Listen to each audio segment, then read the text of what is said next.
You are in the ladies' room with Dr. Donica, the only public ladies' room you can enter anytime without ever waiting online. I'm your host, Dr. Donica Moore. We'll be having real conversations with real women about really intimate issues. They may be embarrassing, sad, or funny, but they will always be interesting and informative. You know, like the best conversations you've had in ladies' rooms with your best friends, or total strangers and a physician. Please join us. Hello, and welcome to another exciting episode of In the Ladies' Room with Dr. Donica. I have a wonderful guest today who is actually my first international guest from another country. We have Dr. Drema Dial coming to us live from France. She grew up living around the world where she learned to appreciate that people are amazing and complex creatures. She became a psychologist and a life coach, and she helps people figure out who they are, to discover their passions and desires, and you know I want to talk about that, so they can start taking action on the life they really want.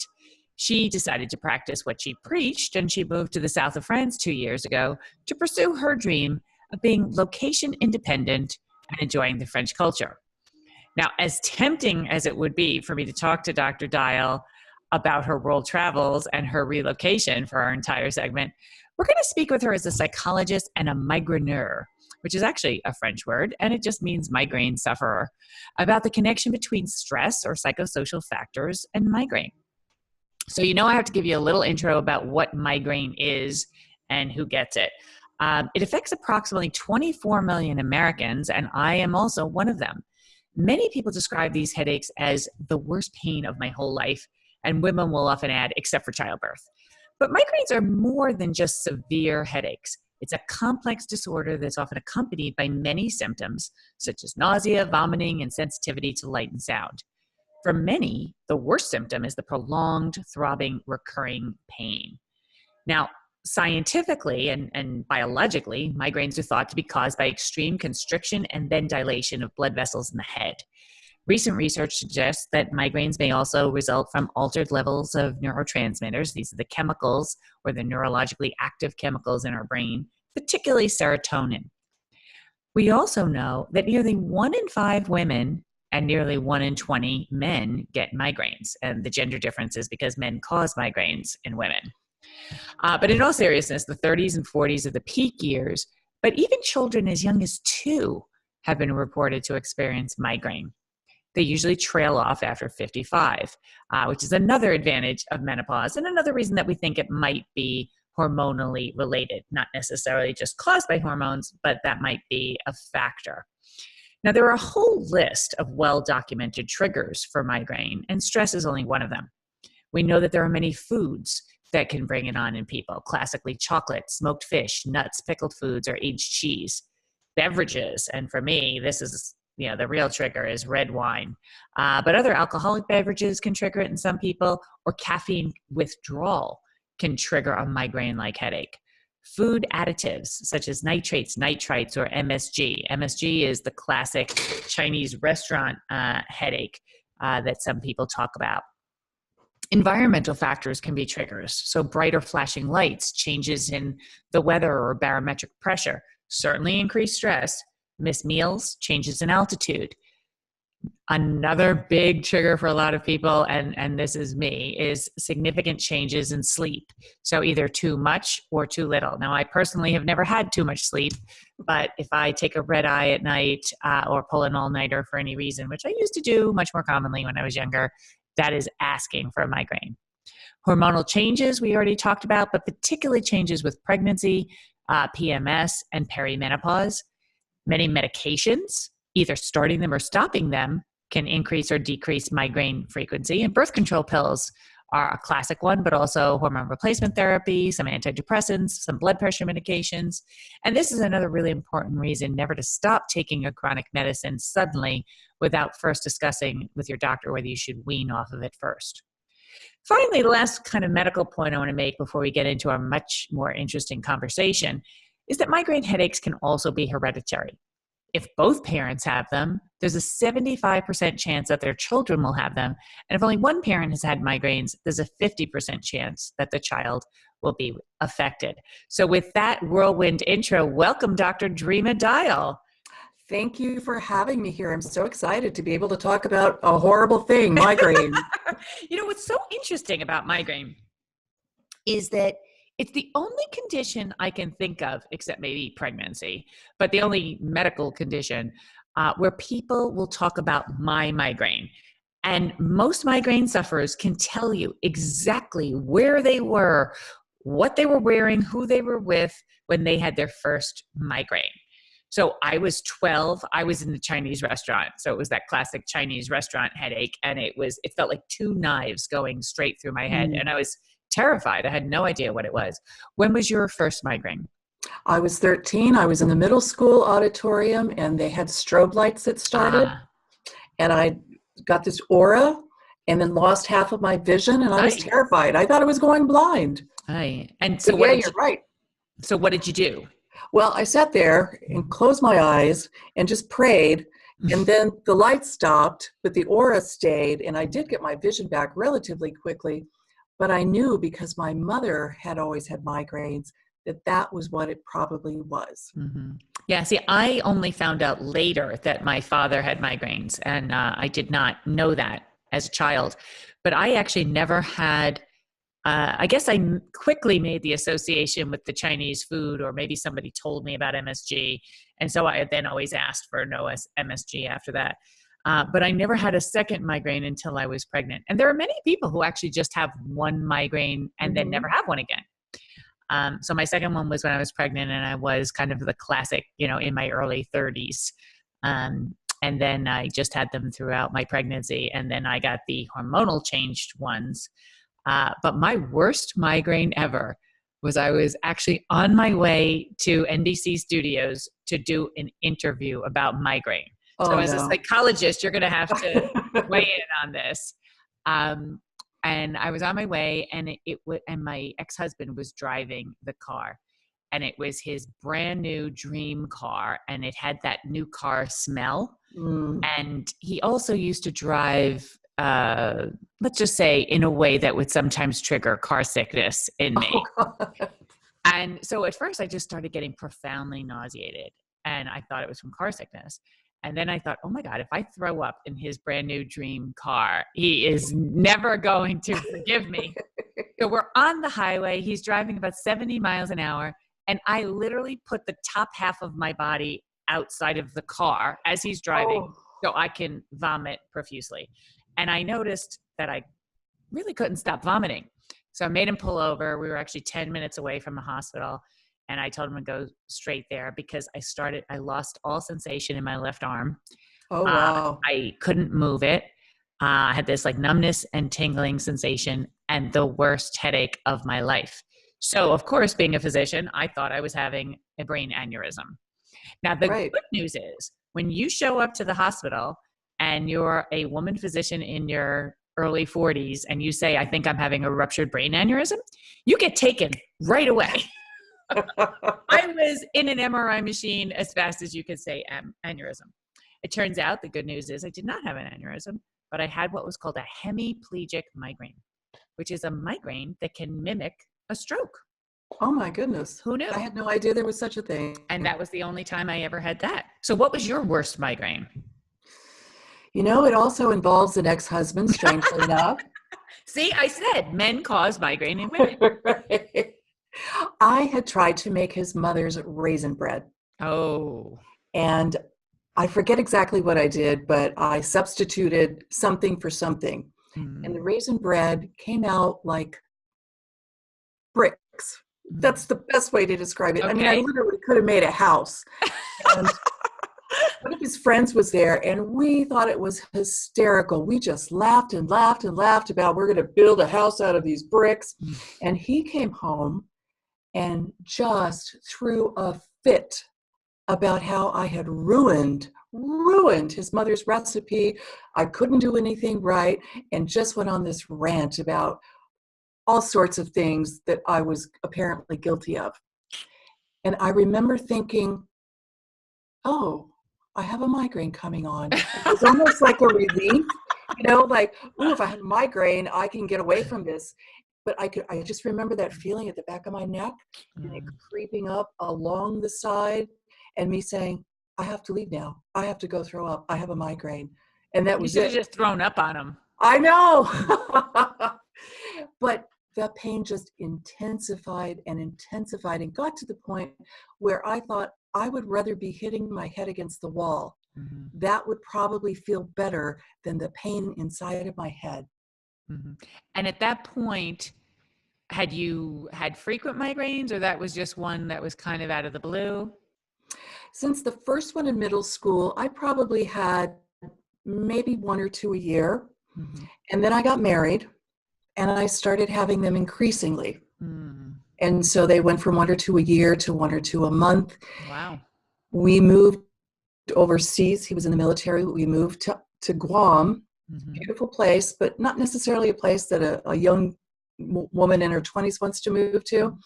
And I was increasingly isolated, and my migraines went from one or two a week to ones that would last 2 or 3 days, constant, get a little bit of a break for a day or two, and then they would come back with the same intensity. I mean, I really thought I was losing my mind. And did you have medication at that point? I don't know exactly how old you are, but I'm going to guess when you were in your 20s, we didn't have the great migraine medicines that we have today. No, we tried lots of things, and nothing worked for very long. Mm-hmm. But the thing that nobody ever asked me was if there was an emotional component to this. And the reason that it finally came together for me was when I got divorced, my migraine stopped. I mean, like that. Mm-hmm. And I went, there's something's going on here. And I was in therapy at the time. And I mentioned it to my therapist, who just burst out laughing. And she said, think about all of the anger you have been carrying all these years, and you shut it down. It had to come out somewhere. It had to come out somewhere. Mm-hmm. And it did. Boy, did it. And about how old were you when you got divorced? I was 33, 34. Okay, so you weren't old enough yet for them to just resolve because of biological reasons. So yeah, stress is definitely a trigger of migraines, whether it's internalized stress or psychosocial stress. Had you already become a psychologist, or where in this time frame had you become a psychologist? It was about that time that I went back to school to become a psychologist. So I was getting divorced. I had just started graduate school. So I was under still a lot of pressure because... So you were reinventing your whole life. Exactly. My kids were 3 and 4 and I was going to graduate school. That was a stressful time, but the migraines didn't come back. And so that really helped me understand for myself how I needed to take care of my emotional life so that it wasn't leaking out in these ways. And I think that that's helped me too as a psychologist to understand that sometimes when people are bringing in things and saying, oh my God, my back is hurting, to get curious about what are these things telling us when we have a backache, when we have a migraine. And for me, my mom did have migraines, but I later came to understand how she used her migraines to get nurturing, mm-hmm. or to get peace and quiet. Because if mom had a migraine, we all had to be quiet so mom could sleep. But we also catered to my mom because we wanted her to feel better, right? Mm-hmm. So she got a lot of love and care and attention whenever she had a migraine. And trust me, I'm not saying that this is not a real thing, because when I was having my migraines, they may have been caused by some of what was going on in the dynamics between my ex-husband and me, but those migraines were real.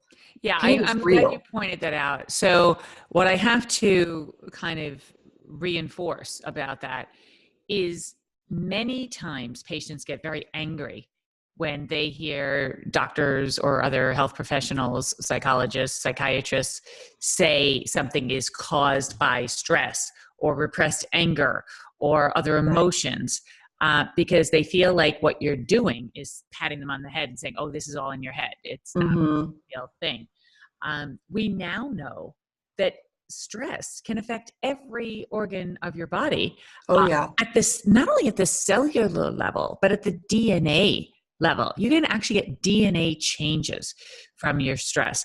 So stress is just one trigger of migraine, but there are many others. I remember when I was in residency, I had a colleague who was a woman who had frequent migraines. And me and the other residents were very resentful because we felt she was just, using this or manipulating the system either as drug-seeking behavior, because in those days, the only medication that was effective for migraine were narcotic medications. Oh, right. And we also felt she was using her migraines to sort of get out of work. And, this was the days when residents would work 36-hour shifts. So it was kind of a crazy time. And I remember when I got my first migraine as an adult, many years later when I was pregnant, I immediately thought of her. And I just sort of offered this silent prayer of apology. Right. I am so sorry. I did not understand what you were going through. And then after I was pregnant, I had another migraine when I was at a medical conference. It was the Congress of Women's Health, and they had a big exhibit area. And I had pulled an all-nighter the night before because I was giving a presentation in California, and then I had to fly on red eye to get there. I was exhausted, and I just kind of had that feeling that one was coming on. And I was walking through the exhibit area with another woman physician, and I mentioned this to her, and she said, "Oh, this is so strange. I feel like I'm, getting this too." She says, "Let's go over to the Merck booth and let's see if they have any samples." And I was like, "Samples of what?" And it turns out that they had recently come out with their new sublingual Maxalt. I had never taken it before. We go over, and the guy did not have any samples, but this was an example of a pharmaceutical sales rep who went up and beyond. He left the meeting, drove 30 minutes to his house, came back, and gave us the samples. Of course, this is a prescription medication, but we're both right, and we wanted it for immediate use. And I will tell you, I took that medication, and literally within 25 minutes, I felt 100% better. So I said, okay, maybe this is not just all in your head. This is really a biological thing. But what you mentioned about quiet and dark and care is really important, because most people, when they have a migraine, the best thing to do is first take your medicine, whatever your medicine is. And there are even over-the-counter medicines that work for some people. When my daughter got her first migraine when she was like 12-ish, I didn't have any medication on me at the time when we were traveling.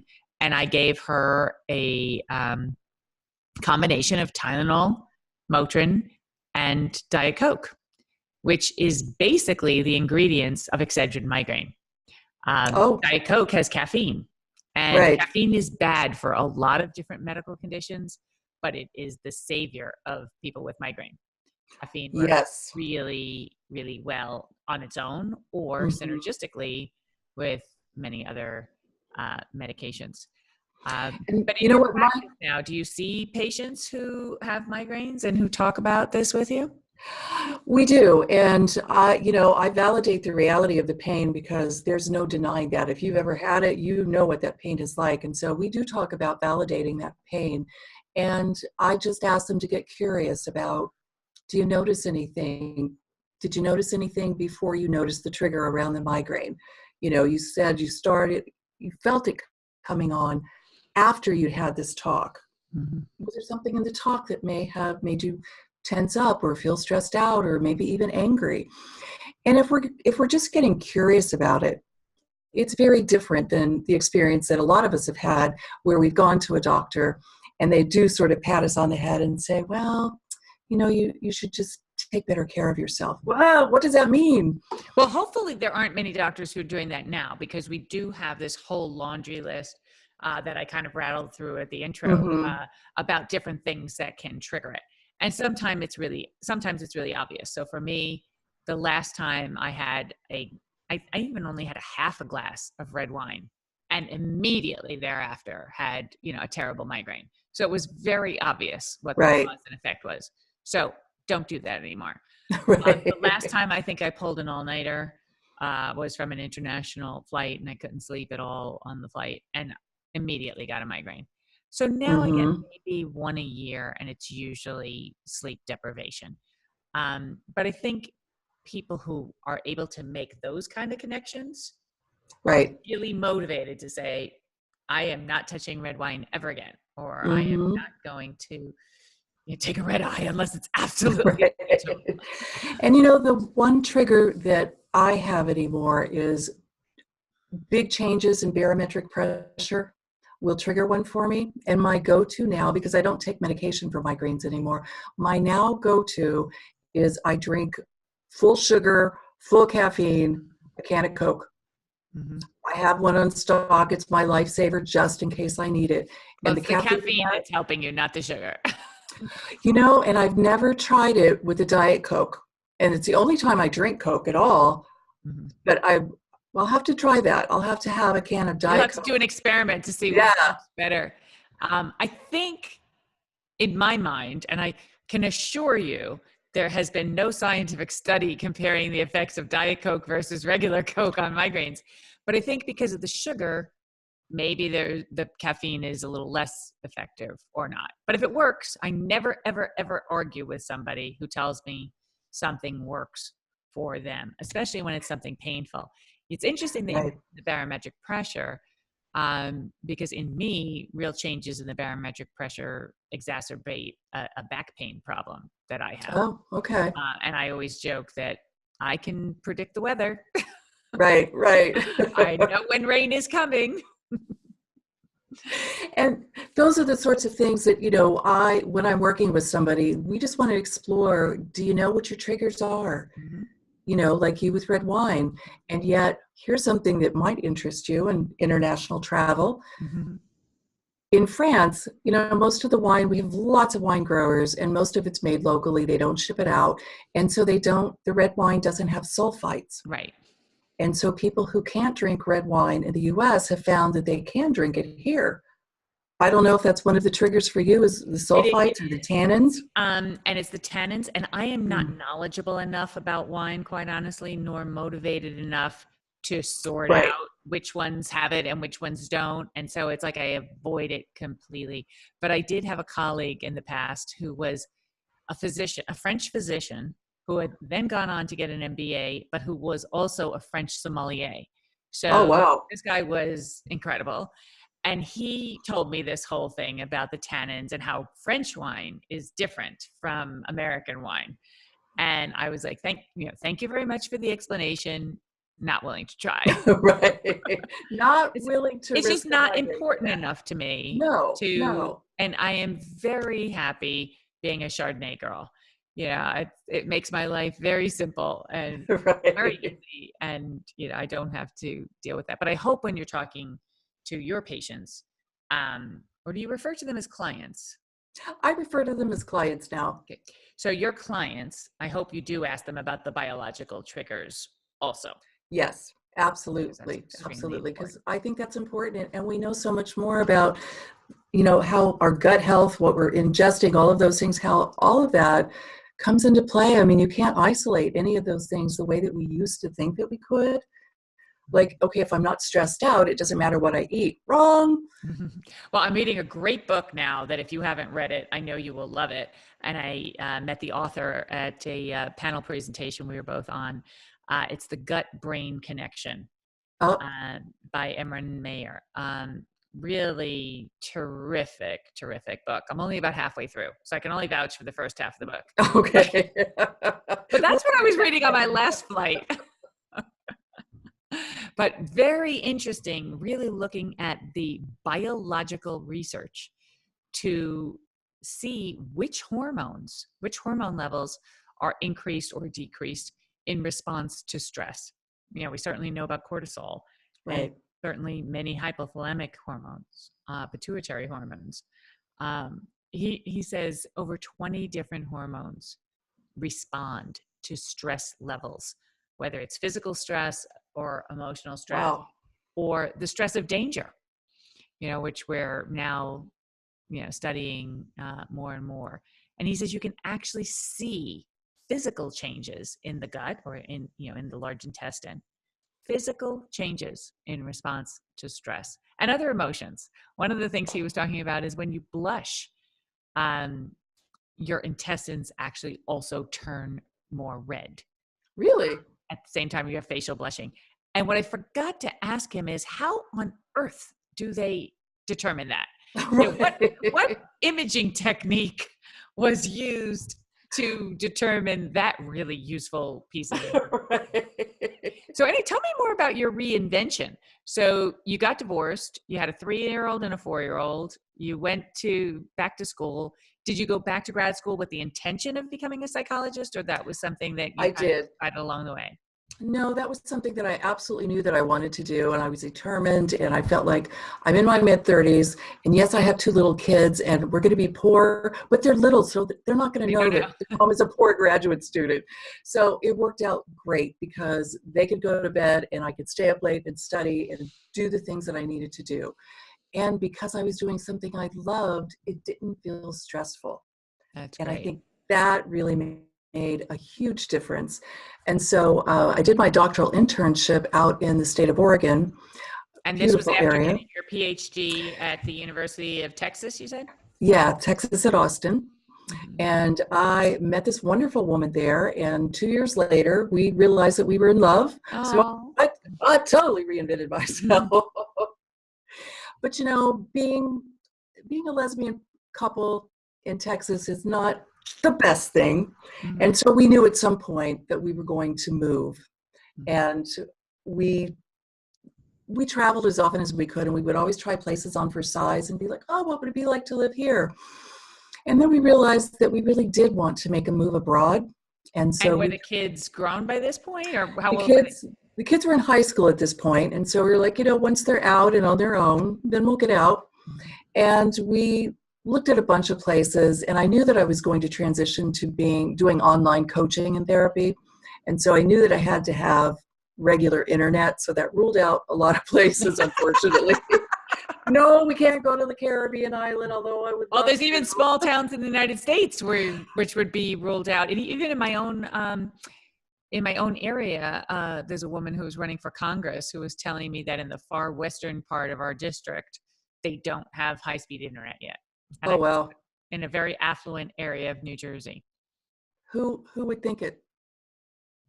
So, and who would think that that was something that you had to think about in terms of your criteria for For relocation? moving, right. Did you speak French? I actually went to college in Paris. Oh, And so I've always had a love of the French culture. got it. And we came here to the particular town that I'm in now, Aix-en-Provence. Mm-hmm. We looked around, and the second day we were here, we said, this is it. It sort of hits all the check boxes, because we wanted some place that was smaller than Austin, but we wanted it to be large enough that it would have a lot of cultural events going on, Mm-hmm. which X does. Mm-hmm. And we also knew that we wanted a slower pace of life. We wanted to get rid of our cars and be able to walk everywhere. And so I live in the middle of this beautiful city. My view here is of a 13th century cathedral. We walk everywhere. Our pace of life is much slower. Mm-hmm. And the thing that I think really cinched it for me was we were at a cafe and I was looking around, just, people watching. And all of a sudden it hit me that nobody was on their phone. People were like talking to one another. And I thought, oh, this is what I want. And you still see that. I mean, it's been almost 3 years. You don't see families who are sitting down. Everybody's on a gadget. You see people gathering and talking, socializing, communicating, connecting. And I love that part of it here. I just love that. That's great. Well, I was not expecting the plot twist in your story about, having become a lesbian. And we have a guest who's coming on in the next couple of weeks who is actually talking about that. And ironically, she's also a life coach. And I noticed after I got divorced, after being married for 100 years, that 5 of my friends who I knew from years before who had been married got divorced, and then either got divorced in the process of coming out or in the process of noticing they had feelings for another woman. And I just always wondered, like, how did that work? And so that's what she's going to be talking about. So maybe I can get a sneak preview from your perspective. When one of my friends came out just shortly after I had gotten divorced, one of my children said to me, "Mommy, you're not going to become gay, are you?" And I said, "Well, it would be tempting except for the sex part, which is, not my thing." But one of my friends said, one of my friends who was close enough that I felt comfortable asking, like, how did this work? How did Right. you know? which I think is very different when you've known your whole life or when you were a teenager versus Mm-hmm. when you discover in your 40s or 50s that this is something that now interests you. And she said she does not consider herself a lesbian. She just considers herself somebody who happens to be in love with another woman. So she's one of the non-label people. Right. But how did it work for you? Did you know? Did you have lesbian experiences before? Or were you just attracted to this person and things happened? You know, I never realized I never had any inclinations towards women until I got divorced. And the first person that I happened to fall in love with was a woman. And I thought, oh my God, this could be so different. What I realized was narcissism plays out in genders the same way, period. So even though it was a woman, it was really just the same person. So I had to learn how to disengage from this idea that So meaning I it's the needed same personality type that your husband was. Yes, and I thought I didn't see it, maybe because I thought, oh my God, I'm doing something so crazy and so risky. But fast forward, the person that I fell in love with happened to be a woman. Mm-hmm. And for her, it was a totally new experience. She had never been with a woman before. She happened to fall in love with a person who happened to be a woman. You know, so we don't make a big deal out of the lesbian part of it just because it's like, I love this person. Mm-hmm. And that's really what it boils down to for any of us. Mm-hmm. I mean, we may be initially like, man, I'm attracted, Mm-hmm. but you're really attracted to what's inside. And what I have discovered during the course of my practice is a lot of women discover in their 20s and 30s a sense of gender fluidity Mm-hmm. in terms of attraction, and they don't feel as bound by the labels that maybe we had growing up, where you were this or you were this. And so research shows us that women's sexuality tends to be a little bit more fluid in who we allow ourselves to be attracted to. Kinsey's been talking about, or was talking about that since the 1950s. And wasn't he Right. in Texas? Where was he? Yes, he was. So, and he was talking about gender, not gender fluidity so much as a spectrum Right. of gender identity, where, you know, complete homosexuality would be at one end of the scale and complete heterosexuality would be at the other scale. But he actually asked people to fill out questionnaires where they rated what number they were on a scale of, I don't know if his scale began at 0 or if it began at 1 to I think 10. it was 1 to 10. Yeah. He probably should have included 0 because there are Mhm. people who are not They're just sexually asexual. motivated. Right. Or they go through long periods of time where they're not sexually motivated. I had another guest on who is a sex therapist, Susan Kellogg-Spat, and we talked about sexless marriages. Mm. We also talked about masturbation. So that was a really interesting episode. We covered the whole gamut. And I was shocked, first of all, that there was a definition of something called a sexless marriage, which is basically having sex less than, once a month. And I was shocked to find out how many people I knew were in sexless marriages just because I started saying, oh, I read this really interesting article. And whoever I'd be talking to is like, yeah. Yeah. And your point is? I really was, very clueless about this kind of stuff, or maybe very had blinders when I was married. I just, didn't think about it. I also, what was very interesting is how many of my friends who I knew for 10 or 20 or more years told me when I was getting divorced that they had been previously married and it had never come up. And some people had been previously married more than once and more than twice prior to the relationship they were in when I met them. And, I never asked people very probing questions. I felt like if people wanted to tell me things, they would tell me things. Now that I'm in the ladies' room on the podcast, I ask, it all comes out. That's right. We talk about everything. So how did your kids react to this? Well, it was really funny because we told them after she moved to Texas, and she wasn't living with us. And I was like, okay, it's time. And so my kids were sitting there, we were sitting over lunch, and I said, by the way. And they were how old? Let's see, they were 11 and 13. Okay. My daughter was 13, my son was 11, and I said, Judy and I are actually a couple now. And China was beaming. She's like, that's great. And Austin was like, I don't need another mother. Aw. I've got a stepmom and I've got a mom. I don't need another mother. And I said, well, maybe she could be more like a friend instead of a stepmother. And he's like, okay, but just don't get married. And I said, Aw. well, don't worry about that because we can't get married in Texas. And then the conversation took a totally different turn because my daughter, who is such an activist, stood up and she's like, what do you mean you can't get married? That's not fair. And we just went off into the whole, how people approach this sort of thing. So it was great. It's great. She has So a great does France relationship have with gay him. marriage? They do. They do. And so have you gotten married? Have you thought about getting married? No, it's one of those things that we don't feel a need for. Was she married previously? No. We have done all of the legal things necessary in order to protect ourselves, but we don't feel like we need that particular piece of it. Mm-hmm. And we're good with that. And that's wonderful. Right. I think, the kids, we're seeing so much activism on the part of this younger generation. I'm so proud of them. I am, certainly so moved by the Parkland students who've been talking about gun control and, eliminating gun violence in our society, Right. which is such an issue. But they also are just so much more accepting of people's choices. Yes. Whether it's their sexuality or whether it's their gender identity. Mm-hmm. And we really could learn so much, I think, from them if we would only listen. Even they're so concerned about the way people talk to each other or think about harassment or bullying or all of these other issues that I think our generation was perhaps not as sensitive to it as we could have been. Although I keep reminding them that we were protesting the Vietnam War. Right.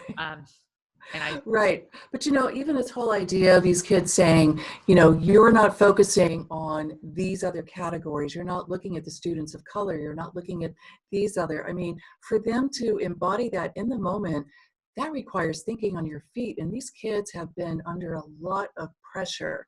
And so this is tremendous grace under pressure to see them being able to think about other people at a time when the spotlight is coming down on them and they're getting harassed. Yeah. And that is sickening to me. Absolutely sickening to me. Yeah. I think it is our obligation as the generation that's the mothers and fathers of these kids. Right. We have to do whatever we can to protect them because they were literally under fire and now they're figuratively and under fire in the media spotlight, which is very difficult. But yet we digress. Talk about digress, actually. Yes. That's a whole another topic. Actually, I'm looking for a guest. If anybody's listening, I'm looking for a guest who is an expert on the health effects of gun violence. Obviously, we can all cite the mortality statistics, which are horrifying.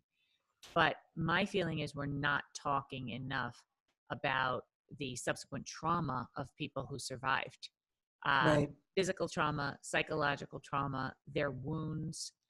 There was one girl who was a speaker at the DC march who had been shot more than once, and she was still recovering, and she actually vomited on stage, and she then laughed about it. She said, I just threw up on national television, and then she just kept going. Talk about resilience. Yeah. And in your clients, talk about how resilience is such an important factor for overcoming any kind of serious stress or psychological event. It's interesting because I've done a lot of work around trauma, and really that resilience piece is something that you really have to cultivate, because a lot of times when you have come from a traumatic experience or a traumatic background, you come from this place of not knowing for sure that you're okay. And you can carry that into all of these different situations and unknowingly re-traumatize yourself. And so around the trauma, PTSD is in the exactly is reliving the trauma that you originally experienced, even though it's not actually happening again. It's happening again inside you. And one of the Parkland kids said, my therapist told me I can't watch my favorite show because it has violence in it. And so, here's this kid who's having to learn how to self-regulate in a whole new way. And that's what we have to do in order to build that resilience, is protect that tiny little core piece of us who doesn't know if we're going to survive, if we're going to be that vulnerable.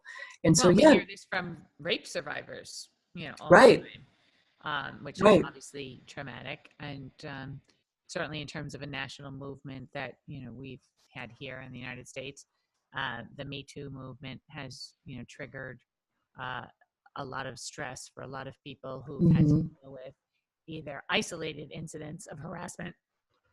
I'm getting all choked up about it. Although, I have my Me Too stories too. I talked about that, and we had our guest Nancy Hogshead, who was a 3-time Olympic champion, who came back from the Olympics, went to law school, and became a kick-ass civil rights attorney who represents, a lot of athletes in particular who are survivors. Wonderful. Sexual abuse, sexual assault, sexual harassment. She was also brutally raped in college. So that was a very moving episode that we talked about.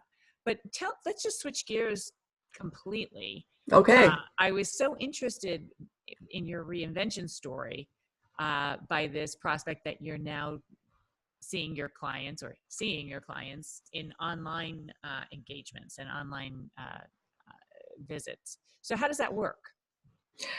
It's great. Actually, the way that it works is I have made a total separation. I no longer provide online therapy for new clients. Okay. So all of my therapy clients are people that I saw in person in Texas. We already had an established relationship. And so the transition to talking via Skype wasn't huge. Okay. I also go back to Texas a couple of times a year. We see each other in person. And so we really maintain that connection. Coaching, because it's different from therapy, it works anywhere. And it's easy to get to know a person in the coaching framework without having to necessarily be in person. If I can meet somebody in person, it's great, but we don't necessarily need to in order to get done what we're trying to achieve, whatever their goals are, because, we're working from here is where you are, here's where you want to be, let's get you moving. And what is the difference between life coaching and therapy? In therapy, we're generally looking at the past, trying to understand what patterns have evolved that have gotten them to the place where they are now. A lot of times when they come to therapy, most people are in a place of pain or a place of crisis. And so we're just trying to understand how they got to that point and get them through that so that they can emerge and feel whole. When somebody comes for coaching, I'm looking at where they are now and where they say they want to be, and we just work on moving forward. So therapy tends to be a little past-oriented, and then coaching is a little future-oriented. And obviously in both of these things, there's overlap. And I think a lot of people come to me for coaching because they know I'm a psychologist as well, and that I can help them take care of anything emotional that comes up along the way. And how do people find you? Online. At at DremaDial.com, and I'm going to spell that because it is difficult. DremaDial, DremaDial.com. Well, this has been fabulous talking to you about a whole, I don't know how we got from migraines, life coaching, and everything in between. But before I let you go, one of the questions I love to ask all of my guests, just because it's fun, and now I have my first international guest, so I'm going to ask you to think about this since you've relocated. What is the most interesting, unique, different, or memorable experience you ever had in a ladies' room, aside from this interview? Okay, this one goes back to when I was a college student in Paris, and I was in one of those huge, beautiful department stores, and I really had to go to the bathroom. Now, in France, they don't make the restrooms, they don't make the ladies' rooms, they don't mark them very well, and so I had to look, and I really had to go. You know that feeling? Yeah, I do know that feeling. You're just making that beeline, and I get in, and I'm like, oh, relief. And then I hear this voice saying, well, I just don't know how to find myself some pantyhose here. I thought, what? And she says, I wonder if I can find somebody to help me find. And this is while you're in the stall. Right. Okay. And I'm thinking, why does that voice sound familiar? Oh, no. Why does that voice sound familiar? And I go out to wash my hands, and who's standing there but Dolly Parton? Oh, my gosh. And I was like, oh, my God. And she turned around, and I'm sure she thought it was French, because, you assume if you're in France, people are French. And she just smiled at me, and I said, I can help you find some pantyhose. So did you? I did. I helped Dolly Parton find some pantyhose. And when she was getting ready to leave, she thanked me up one side. She was so gracious. That is a great story. And now you know exactly why I ask all of my guests this question. But I don't think we have quite ever had an answer like that. Although Vicki Lawrence told us a great story about how she and Carol Burnett were in Hawaii on vacation one time, and they basically ran into the ladies' room to escape autograph hounders who followed them into the ladies' room. Oh. And then they just gave in, and they were in the stalls signing the autographs and passing them under the stalls to the people. But this is even better. You're winning. This is. Oh, really, yes. yes. Because at the bottom line, we all want to win. We all want to be validated. Anyway, Right. thank you so much for coming. And do you have a presence on social media? Twitter, Facebook? I do. You can find me on Twitter on Drema Dial PhD. You can find me on Instagram and see beautiful pictures of France under Drema Dial. So forget it. I'm going to come visit you. You are more than welcome to, and I will not ask you to drink red wine. No, but I'm sure France has some quite wonderful white wine. Actually, Louis is my favorite. That's a great one. From France. And that was actually recommended by my friend, the Dr. MBA sommelier. Oh my God. Who was from France. Right. And it was within my budget. Anyway, Perfect. Thank you so much. This has been such a pleasure. And I wish you all kinds of fun things in your continued exploration and reinvention. Thank you so much. Thank you for having me. Take care. That's all we have time for today. But let's keep the conversation going on Twitter or Facebook at Dr. Donica. And please join us next week for another episode of In the Ladies' Room with Dr. Donica. Real conversations with real women about really intimate topics.